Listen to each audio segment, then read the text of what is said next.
Stock exchange বাদ দেন, যে কোনো একটা বাজার ধরেন আপনি, যে ওই বাজারে যদি ভেজাল মাল বেচে ওই বাজারে লোক যাবে? বাজারের যে আসলে যে অবস্থা ছিল 2010-এর পরে একটু একটু করে পরিবর্তন হচ্ছিল, কিন্তু রিসেন্ট যে ক্রাইসিস সেখানে আমরা দেখছি যে পুঁজিবাজারে অনেক বেশি নিম্নমুখী হয়ে গেছে এবং বিভিন্ন পত্রপত্রিকায় বলা হচ্ছে যে কারসাজির পরিমাণও বেড়েছে। এর আসলে কারণ কি? দেখেন, বাজার নিয়ে সবাই কথা বলে, কিন্তু বাজারটা কি প্রথমে বুঝতে হবে যে বাজারটা কি। বাজারটা এইখানে বিভিন্ন কোম্পানির শেয়ার কেনাবেচা হয়, বিভিন্ন কোম্পানি।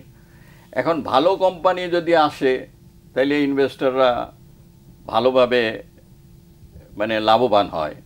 কিন্তু বিগত আপনি বললেন 2010 সাল থেকে মানে খুব খারাপ অবস্থায় যাচ্ছে, একবার ভালো যায় একবার খারাপ যায়। এটা কারসাজির মাধ্যমে এটাকে ভালো করা হয়, খারাপ করা হয়। কারণ বিগত এক যুগ ধরে যেসব আইপিওগুলি এসছে, হ্যাঁ, আপনি আইপিওগুলি তাকান, আইপিওগুলি তাকাইলেই বোঝা যাবে যে এইসব কোম্পানি একবার লাভ দেখায় একবার লস দেখায়।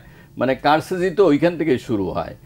এইসব শেয়ারে যেসব বিনিয়োগকারীরা ইনভেস্ট করছে তারা তো, তাদের তো মোটামুটি সব পুঁজি উধাও হয়ে গেছে। তো আপনি এই বাজারের মেরুদণ্ড কি? এই বাজারের মেরুদণ্ড হইল বিনিয়োগকারী। এখন বিনিয়োগকারী যেখানে ক্ষতিগ্রস্ত হয়ে যাচ্ছে সেখানে আপনি এটা, আপনি স্টক এক্সচেঞ্জ বাদ দেন, যে কোনো একটা বাজার ধরেন আপনি, যে ওই বাজারে যদি ভেজাল মাল বেচে ওই বাজারে লোক যাবে?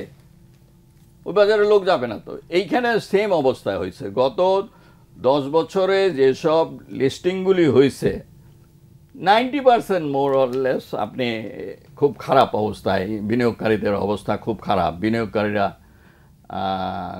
সাংঘাতিকভাবে ক্ষতিগ্রস্ত হয়েছে।